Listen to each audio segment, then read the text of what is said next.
Heyo everybody, Haku here with my live reaction for Boku no Hero Academia Chapter 306. And this one's actually titled, like, moving into the final act or something like that. Hold on, let me find where the title was at. Yeah, it's titled The Final Act Begins.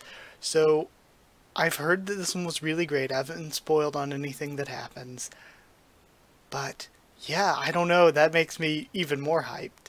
But I don't think we're going to be going straight into the ending anytime soon or anything. I kept saying during the last arc that it just didn't feel like it should be like the final arc. Like there was still more to go.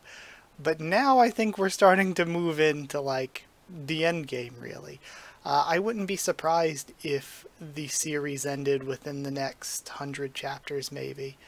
So yeah, I guess we'll see where we go after last week. I absolutely loved last week. I think that a lot of the things that the characters had been doing throughout the course of the series, like with All Might and Izuku, came to a head there and all made logical sense. I think I haven't really seen anybody complain about it, but I remember with Emma back in the Promised Neverland, a lot of times people complain when heroes are like, oh no, I don't want to kill the bad guys or whatever, and I think that makes a lot of sense. I feel like a lot of people want their main characters to be weird edgelords all the time, when that just doesn't make sense, especially, given this context for Izuku. Izuku even said, you know, I might have to kill him, I just don't, he's like, I want to save that kid. He's like, I don't know what I'm gonna have to do, but I would like to not kill him. Which makes complete sense. Izuku shouldn't just be, it would make no sense if his character was like, oh yeah, I'm just gonna kill him. That would make no sense for most people, actually. I feel like just the normal thing would be yeah, I'm gonna try to capture him alive, but if I have to kill him, it is what it is, because they're also a murderer. But I don't know, I think that's a superhero thing in general, where it's you know, it kind of makes most sense for just a normal person who isn't a sociopath to not want to kill people unless they absolutely have to. But either way, let's get into reading. I love this color spread. I have seen this color spread though, with Izuku and Shigaraki. If this is such a huge chapter and it has a title like that, that's thrown me off a lot with series in the past where it's they have a chapter that makes me think something huge is going to happen and then it really doesn't. But I don't know. I don't know what we could actually see this week. It's not words exactly, more like feelings flowing from you. Your chat with the predecessors, the truths about One for All, my master's inner conflict. Okay. So, All Might, even though he doesn't have the quirk anymore, is sensing the emotions then. I only sense these things faintly, but I feel them flowing into me. What your quirkless self has to say. They're not exactly in words. Pleased to meet you, All Might. And Best Genus, then Hawks come in. They say I'm the kind of man who moves a little too fast, so I've sped over here in a hurry with questions for you. A bit rude, no? Is Midoriya in bad shape? No, he's okay. Bound to wake up shortly, in fact. How can I help you, Hawks? This concerns One for All, and Midoriya. When some of the heroes who were part of the big battle quit their jobs, they told the media what they'd heard, and word's been spreading ever since. Endeavor's just informed me that Shigaraki was going after Midoriya. Maybe someone misspoke or misheard, but even if this intel's wrong, it's worth filling in the gaps, because going forward, it won't just be villains we're fighting. We're up against all of society as well, because of course, if they find out that the quirk can be passed on like that, it might stand to reason, especially if Izuku's even more injured because he pushed himself beyond his boundaries again. There could be a bunch of heroes and a bunch of people in society who think he's too injured, just pass the quirk on to a healthy, really strong person or something next. So that's interesting. The secret's all that prevents society from falling into chaos. It's also meant to protect you. Understand? I suppose we're way past this point already. The ones who won't give up, huh? We need privacy. Follow me. I'll tell you everything. Principal's office. Yes, we'll be relying on the government's cooperation. We haven't seen Nezu in a long-ass time. This is a request from an alumnus. so of course we'll respond right away. 3 days had passed, but the panic showed no signs of dying down. The unease steadily spread, but not everyone was out for blood. They wanted heroes to be shining pillars of decency amid the unease, and to insist they'd done nothing wrong. They wanted reassurance. More than anything, the public needed something to cling to. He spoke the truth. Oh, okay, so we have Endeavor not denying it at all. And for what I've done, I cannot apologize enough. And everyone's shocked. Endeavor spoke freely and openly about his family, or his and his family's sickening past. Whoa, it's all over for that dude. How terrible. Man, I was on that guy's side, but yeesh, he should have just said it was all a bunch of lies. It's all true, you say, but the accusation about Hawks and Best Jeanist clearly wasn't. My supposed assassination of Best Jeanist was a ploy to help me infiltrate the enemy ranks. But that doesn't negate the rest of the accusations. The bit about my father, and the part about me killing a fleeing villain were both true. I did indeed conceal the details about my father, and for that I apologize. As for the matter of Bubai Gawara, I felt I was left with no choice at the time. If he had been allowed to wield his quirk freely, we'd be looking at more widespread death and destruction. I couldn't find a proper way to help him atone for his crimes, and that's truly a shame. It speaks to my lack of character. A question, if I may? During Gigantomachia's rampage, my mother was horribly wounded. Are you saying... Sorry.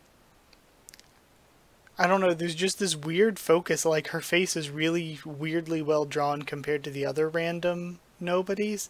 So I'm wondering if she's like a spy or something. Maybe the girl who was... I forget what the girl looked like who was in Tartarus, but either way. You saying it's all true, sorry, isn't going to change this state of affairs. Do you have the slightest idea how many people have lost their homes in just under a week? How can you stand there pretending it's all over, like what's done is done? Sure, villains are directly to blame, but your mistakes caused all this. And none of your faces show you understand that. If we showed you our pain and exhaustion and tears, would that somehow fix everything? What? Obviously not. You need to put society at ease. You need to take down every last villain. That's how. That's how. You're exactly right. That's how I, as Endeavor, can atone. And yet, with our ranks shrinking, heroes are ill-equipped to protect the masses at large. Therefore, we hope to reduce the overall sphere that requires our protection. Okay, so this is our first time seeing Best Jeanist's face like this. What does that mean? On the heels of discussion with the government from today forward, UA High School and other hero programs will put their expansive, well-secured campuses to use as designated evacuation shelters. The students' parents have already begun the process of taking shelter, so with no path forward, you expect people to just accept living in shelters. This is all for finding a path forward. Your criticisms and doubts, direct them all at me, not at the people who'll be putting their lives on the line. I want all of you to just watch me. This is Endeavor again. Yes, the heroes were put through a sieve. I love this. It's almost like what Stain was going for, where the heroes who were only in it for the money are gone, or in it for the fame are gone, and like it's natural selection for the heroes. And if you define hero as someone the people look up to and count on, who is that Mount Lady then? Yeah, because that's her hair. Then, the heroes really did vanish that day. We see Mirako without her arm, and then Aizawa without the eye. And yet, some were still prepared to stand up and fight. And we see Kamui, I'm assuming. So I didn't go far enough, says Dabi. So this is cool. The heroes have pretty much become vigilante-style heroes. When Endeavor was asked about One for All, he replied, I don't know. Hey, guys, this is nuts. So that Deku and All Might wouldn't have targets on their back. Uraraka, thank you for everything. I felt that I had to reveal my secret to everyone in Class A, so I'm leaving these letters for you guys. My unique power was passed down to me from All Might. Midoriya left a letter on my door, says Mineta. You got one too? What's going on with him? All for One. So the villains are after him, which is why Shigaraki and All for One are now coming after me. That Midoriya, what's the big idea, huh? But if you define a hero as someone willing to suffer in silence, then who's there for them when they're in pain? That dummy. April. Oh man, I just got chills at this panel. It's so good looking. 306, the final act begins. Deku left the Hero Academy. A giant villain. So I wonder then, a giant villain. It's probably not Gigantomachia. We're probably next chapter just going to see Izuku like mop up this villain before moving on. And two things I want to say. First, the costume looks great, and I love that he's going full on with this tatter style, but you can tell from like a bunch of the random frontispiece drawings that he's done before that Horikoshi just loves this like tattered style, and from a lot of his character designs. But I actually really like this.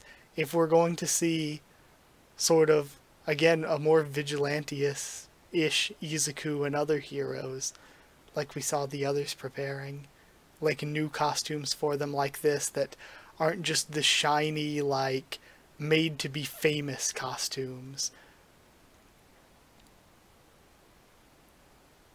So that's really cool. Okay, I'm excited to see where we go from here, but I guess Izuku wasn't too beat up and injured from pushing past his boundaries there. But yeah, either way, it's another one of those chapters where it was really, really good, but we're just going to have to see where it goes next. Again, I think the beginning of next chapter is just going to be Izuku mopping up the giant villain to, like, show how much he's progressed over the time skip or whatever.